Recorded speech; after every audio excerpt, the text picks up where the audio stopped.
Hello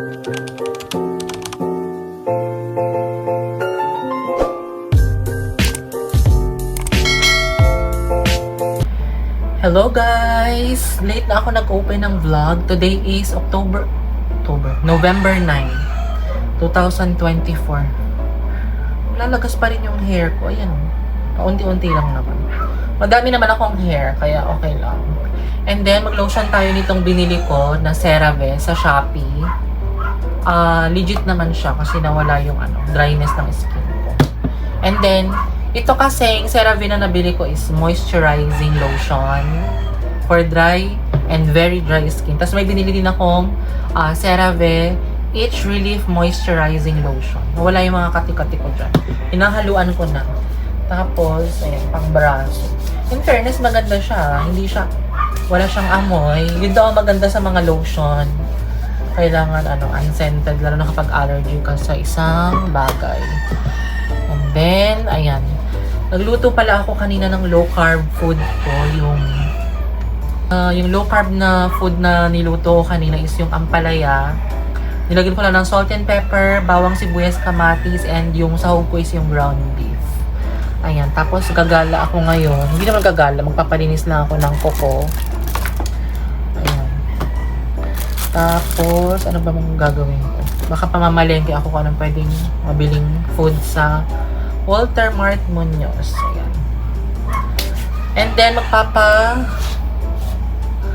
linis ako ng kuko. Ang polish na gusto ko ngayon, kasi ang meron ako ngayon sa paa, color ng paa ko is itong red, pussy red. And then, nilalagyan ko siya ng glitters para matibay.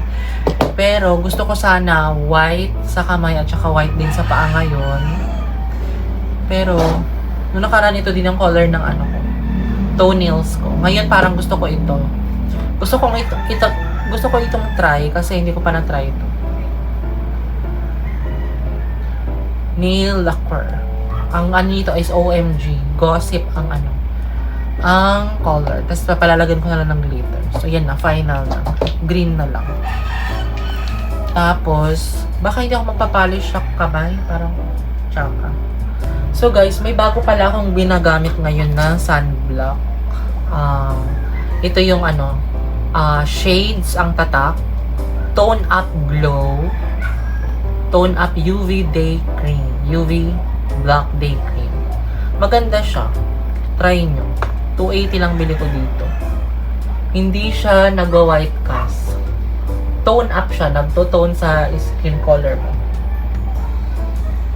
Kung maputi ka, okay din. Kung medyo itim, maganda siya.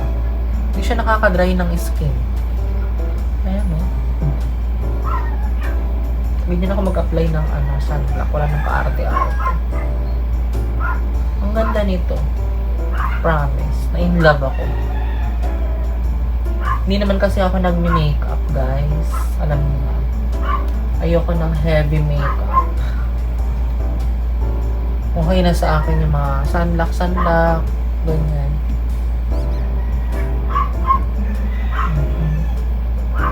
Binili ko to sa TikTok shop.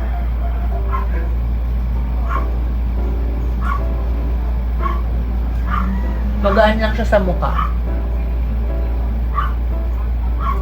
Ayan. And then,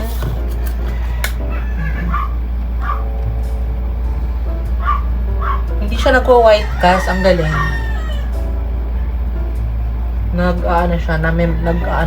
Nagbe-blend talaga siya sa skin mo. May mga pimples akong dry dyan pero hindi siya nagpuputi-puti. Guys, alam nyo ba, umalis na yung kasama namin dito, si Cher. Nakakaloka. Bigla na lang, hindi na, umuwi lang ng piyesa ng patay, hindi na bumalik. Ayan. Tapos, mag-lip tint ako ng... Ito binili ko sa Gorgeous Glow sa TikTok din. Halos lahat ng mga gamit ko, guys. Nabili ko siya sa TikTok shop. Ito is Gorgeous Glow. May vitamin E siya. Kaya lalambot ang iyong lips. Gusto ko pumili ng mga lip tint, pero di pa naman ubos na mga. Shakana. Diba? Ganyan. simplihan lang natin. So, yun. Alis-alis na din ako. Alis na din ako mamaya-maya. Alis-alis. Kaloka. Ayan. Tingnan natin kung kasasama na namang buhok. Ayan. Sumasama. Ayan, pa isa-isa yung sumasama. Nag-conditioner ako ngayon eh. Nagsha-shampoo pala ako ngayon guys. Wala naman akong kuto. Balakubak lang. Kaya nagsha-shampoo ako ng Lice Alice.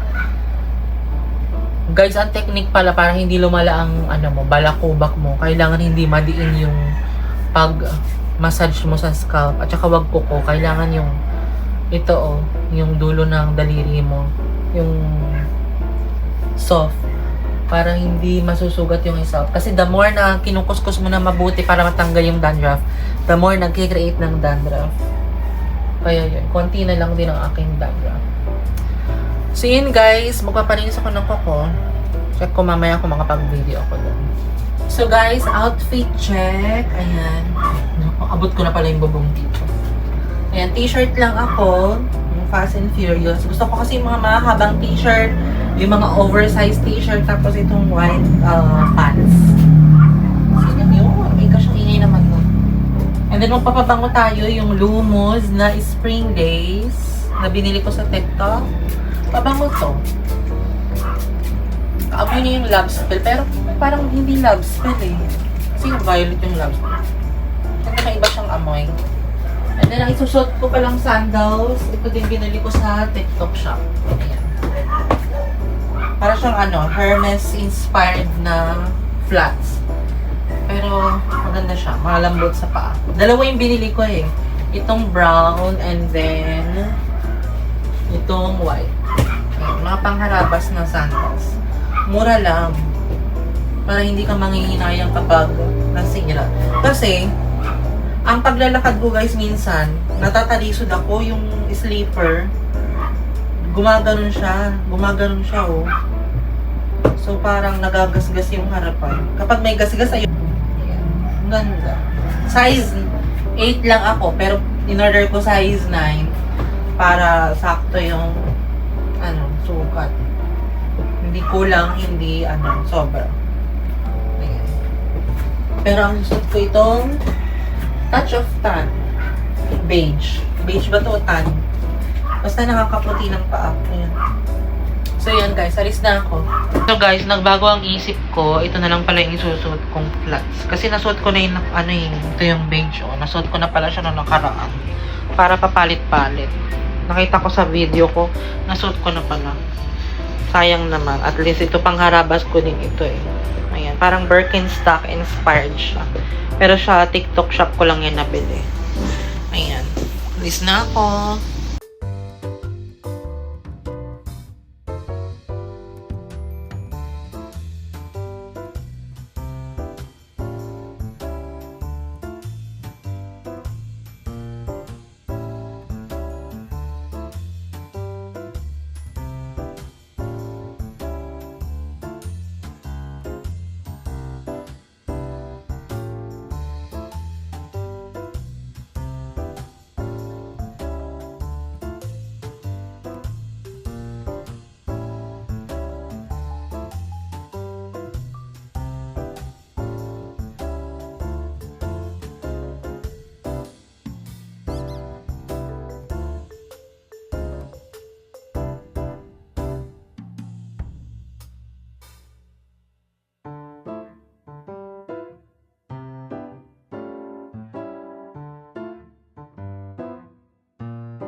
Guys, tapos na ako magpalinis ng kuko.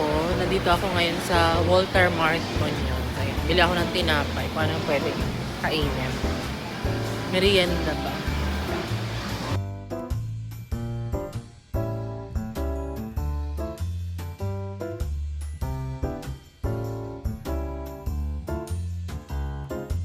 Guys, bahay na ako. Guys, kung maririnig ay kapag ano nyo, nakita nyo sa vlog ko na may mga minumute ako, nagtatype na lang ako ano yung ginagawa ko kasi may copyright. Alam nyo naman, mahirap may copyright claim sa ating YouTube channel. Lalo na tayo nag-umpisa ulit sa ating YouTube channel. And bumili pala ako ng bread kasi I can't resist. Kasi nga bawal sa akin ng malansa.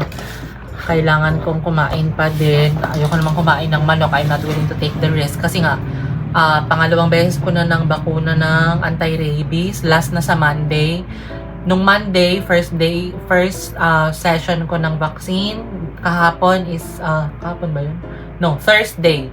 Second, and then third ko na sa Lunes. So, tapos na. And then, ito pala guys, yung niluto ko kaninang ampalaya na may ground beef. And salt and pepper. And sibuyas, kamatis, at bawang. So, yan ang ating dinner. So, since wala naman akong may merienda at ako'y nagugutom, bumili ako ng bread. Alam kong high carb ito. Pwede naman akong kumain ng bread basta hindi yung ganun kadami na bread talaga. At saka ito, hindi naman siya ganun ka, ano tawag dito, high carb. Pwede pa rin naman kumain. And hindi naman siya soda water. Parang ito yung right plus light na water na pwede sa ating mga naglo-low carb. Calamansi plus ginger plus honey. Wala siyang sugar. No sugar. Carbonated water. Ayan. Yun lang. So, kain tayo guys. Nakakaloka si ate. Yung pinagpalinisan ko ng kuko. Ang kapal niya mag-apply ng Q-tips. Sabi ko, nipisan mo lang kasi kapag makapal mong nilagay yung Q-tips, for sure, matatanggal yan kaagad. Kasi kapag makapal nilagay, parang nagmamadali. Ayoko kaya uminit ang ulo ko eh. Kaya sabi ko, ano ba naman yan? Dati naglilinis din ako ng kuko, hindi naman ganun. 'Di ba? Dapat mahalin nila yung trabaho nila kung ganun yung trabaho nila. Kasi ako nagtrabaho ko din ako sa ganun eh. 'Di ba? Imbis na magpapa-cutics pa ako sa kamay. Sabi ko, ay naku, wag na. Parang nawalan ako ng tiwala. Baka babuhin lang yung kamay ko. Ganoon ako guys eh. Kapag may nakikita akong mali, I'm very vocal. Ayoko yung lalo na kapag mga ganyang service na babayaran mo. Ay naku, aloka. Ay naku. Kaya inulit ko tuloy yung polish ko kasi natanggal. 'Di ba? Imbis na tuyo na siya kasi kaya nga pinauna ko yung pie para tuyo na kapag nagpalinis ako ng kamay. Hindi siya natuyo kasi ang kapal eh. Kapag makikita nyo doon sa my video, ang kapal niya maglagay. Kasi blinag ko eh. Ang kapal niya maglagay ng polish. Nakakaloka. Ay, kain mo na ako. Gutom ako.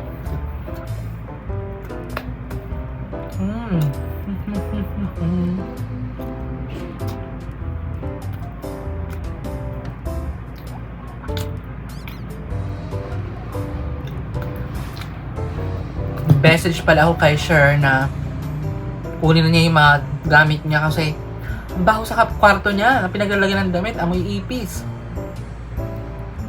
Tumatagos dito sa kwarto ko. Ang sarap. Peanut butter nito guys. No sugar talaga. Yummers. Kain tayo. Ito yung gutom ko kapag gutom ako. Mahirap naman maggutom. 'Di ba? Baka tayo ay magkasakit naman. Kain na ako, guys. So, guys, nanonood pala ako ng movie sa Netflix. Series siya. Actually, favorite ko to. Kasi nung nawala siya sa Netflix kasi walang season 7. Ngayon bumalik na. May season 7 na. Young Sheldon. So, I really love this movie, guys. So, kapag nanonood talaga ako ng movie, I feel like I am also in that movie. So, yan. Baka sabihin niya, bakit ako kumakain ng bread, high carbs ito. Guys, iniiwasan ko talaga ang bread. Iniiwasan ko talaga ang rice. Ang rice talaga, siguro mga 1.5 months na akong hindi kumakain ng rice. At saka mga sugary foods, hindi na masyado. tinanggal ko na talaga yun. Kaya kung mapapansin nyo, nag-lose talaga ako ng weight. Ayan. So, yung low carb. Kain ulit ako, guys. Panoorin ko lang yung Young Sheldon. Balikan ako kayo later. So, guys, hindi na ako nakapag-vlog kanina kasi nakaiglip ako, guys. Diyos ko, yung sumakit yung katawan ko. Kumain lang naman ako ng peanut butter at saka siguro dahil nag-high carb ako, kaloka. And then, yung nag-dinner din pala ako nung kaninang pinakita ko sa inyo kanina yung ampalaya na may ground beef. Yun na yung dinner ko, tapos nag-water therapy na ako. And then, naghilamos lang ako ng half body. Hindi ako naghilamos ng ulo. Siyempre, half lang nga, di ba? Tapos, kung makikita niyo yung mga puti-puti dito sa mukha ko, ito yung Nika Solident Whitening. Kung ayaw niyo daw mag-rejuve, mas magandang gamitin niyo na ito. Kasi hindi siya harmful sa face. Kasi meron siyang nicotinamide, glutathione, and arbutin. Bagay na bagay to kasi marami akong dark spots, diba? Lalo na dito. Nilalagay ko din siya dito sa shoulder ko kasi nga nagkaroon ako ng hormonal imbalance, hormonal acne. So, kailangan kong i-clear yung mga dark spots sa aking katawan. So, yun. Parang pang 3 days ko nang gamit ito. So far, ang ganda nito. Nag-clear yung mga dark spots ko. So, yun, kung gusto niyo ng ganito, i-search niyo na lang sa TikTok. Solident. Nika or Solident. Pwede niyo silang i-type. I-search rather. So, yun guys, yun lang ating vlog for today's video. End ko na yung vlog. Thank you guys for watching. Please don't forget to like, share, and subscribe to my YouTube channel. And turn on the notification bell para updated kayo sa bagong vlog na i-upload ko. Diba? Nalilito na ako. Ganun talaga kasi yung anesthesia na tinurok siguro sa akin. Kasi ang dami nun eh. Nung binurot yung wisdom tooth ko. Diyos ko guys, naging makakalimutin ako. Tsaka moody. Grabe, nakakaloka. So yun, thank you guys for watching. Bye, good night. Keep safe. God bless us all. Bye.